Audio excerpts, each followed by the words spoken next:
What up, everybody? Last night I got to see A Quiet Place Day One.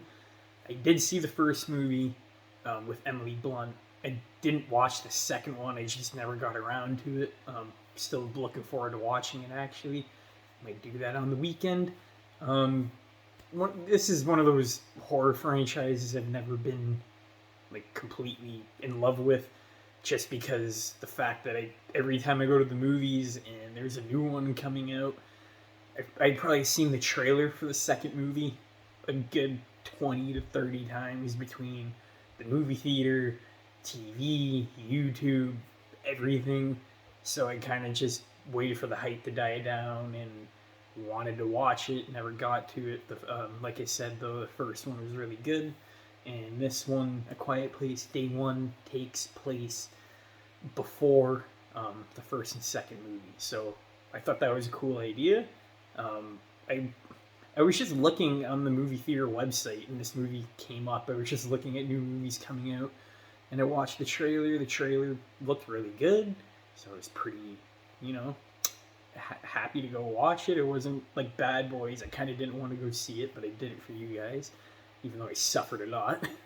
And yeah, the the experience before you can even get through the review, the experience was enjoyable and not enjoyable. I'm just trying to say this without getting super upset because I got really pissed off. There's probably like 7 or 8 kids, and all had their girlfriends with them. They're probably teenagers. I don't know. They looked like teenagers. They were probably 15, 16 years old. And this one girl just had her phone on the whole time. From the moment the movie started, she's instantly on her phone, which usually doesn't bug me, but she had her brightness cranked all the way up, and I was sitting right behind her, and it was just blaring in my face. I told them to stop talking because they were talking so loud, and then the one kid had the balls to tell me to shut up, and then I had some choice words for him. I'm not gonna say on here what I said because I'll probably get banned from YouTube.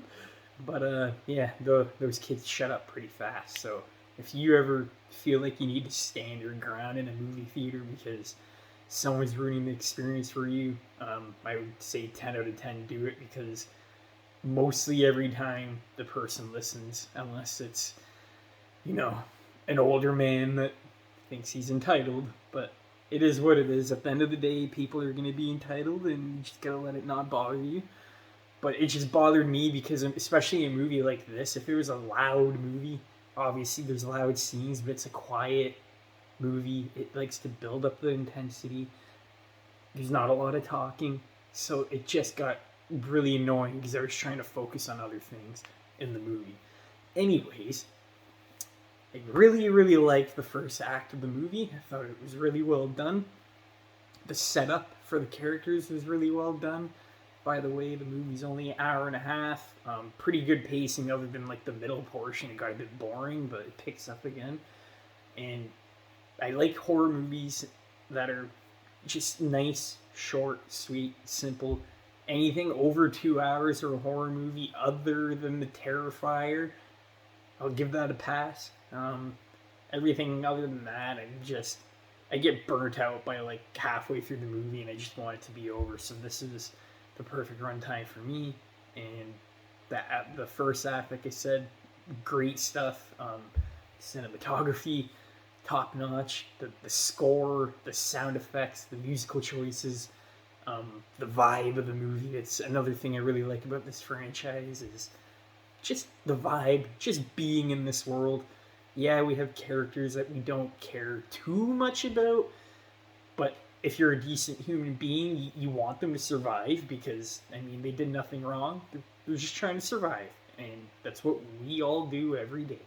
So you can kind of relate to it in a way, but they don't, even with the Emily Blunt movies, like, they really don't, it's, you're with the family, the actors, but like the dialogue, you'll have some moments, but for the most part, it's not a character-driven movie. It's more about the creatures.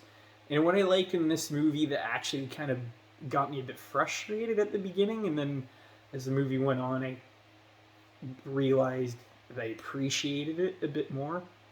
It really focuses on just the monsters themselves, and that might bug people if you know what I mean, because they're not gonna show a lot of kills. Like it's not like Evil Dead. I can't remember if the first one had a lot, but it's more of the terrifying nature of these creatures, kind of like Stranger Things. Like there's not a lot of blood and guts. Like there's some here and there. You'll see some, not a lot, and they kind of just it makes the creature to me a little bit more menacing because when they cut away and they don't show what he does to that person, you can only picture in your head what happened. And it kind of made it at the beginning, like I said, it was kind of like, really? Like, you're not going to show any kills? Like, this is so dumb. And then I kind of thought about it and I was like, that's kind of a cool way to approach it because in a way it kind of makes the monster a bit more terrifying because you only see them just jump at these people. That's all you see. You don't see anything after that. So in your head, when 3 people go missing, you kind of think like, "Oh my god, what happened?" But at the same time, it would have been nice to have a bit more action and actually show a bit more kills. They only showed like one.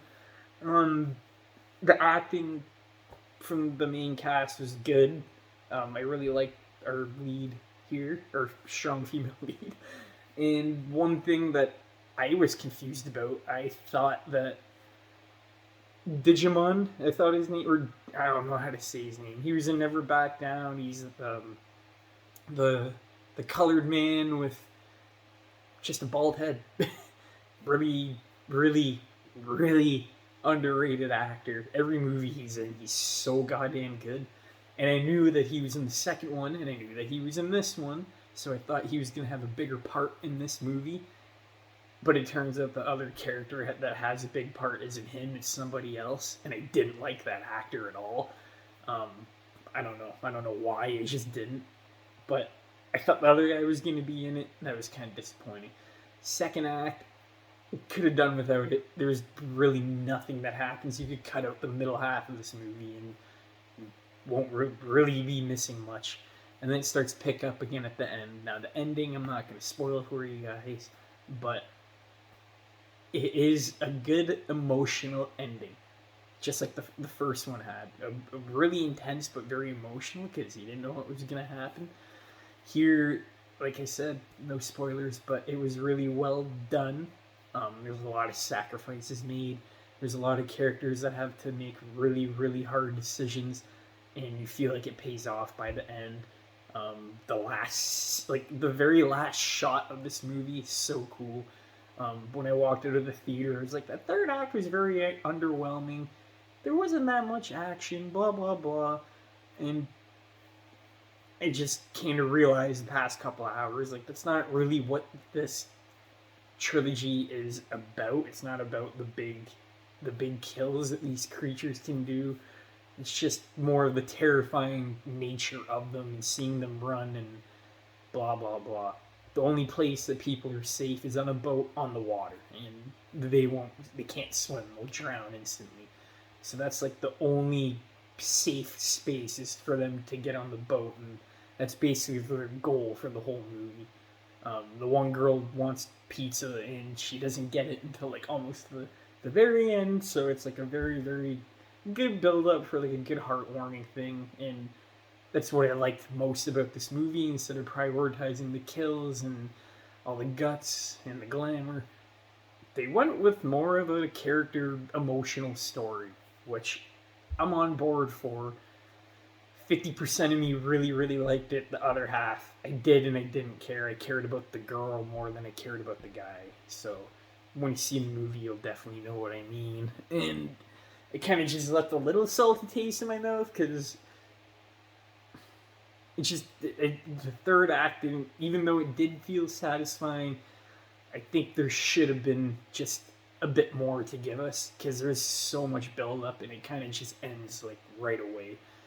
But all in all, when it comes together, like I would give this at last night. I think I said a 6, and just the more I think about it, I'd probably give it a 7. I don't know if I'd watch it again, but man, I'd be damned. This is probably one of the best, like sound design wise. This is one of the best movies I've seen in the theaters in a long time. They really put care and effort into building this world. Like, we might just be in a rundown New York City, but it's just the way they shoot everything. It's just how they like meticulously craft every shot is so cool, and it's not to a point where their head's so far up their ass like A24. It's just really creative, and I'm just happy that even though this is like a big horror franchise, it's pretty mainstream. A lot of people know about it. They're still taking risks, and they're still doing something different when it came around to making a third movie, and that's what I like the most about it, is that it tried to be different. It wasn't another Evil Dead. It wasn't Smile. It was its own thing, even though there's two movies before it. But at the same time, after I finished watching it, I was like, did this really need to be made? It doesn't really show the origins of the creatures. They kind of just show up and they leave. So I don't know. It did feel unnecessary, but at the same time, it was an entertaining enough watch to recommend to you guys to go see it. Definitely one of the better movies of the year. It's been a weak year, so hopefully we'll get some movies coming soon. The only thing I can think of is Horizon, which I'm seeing tomorrow. Deadpool, Joker. Other than that, nothing's really hitting me right now. So that's basically all I gotta say about the movie. If you like the first two, you'll probably like this one. Just mind you, I don't think the acting is as good as the first one either, but it's still well done for a horror movie. Overall, I give it a 7 out of 10. That's the final score. Thank you for watching, everyone. I'll talk to you tomorrow. Peace out.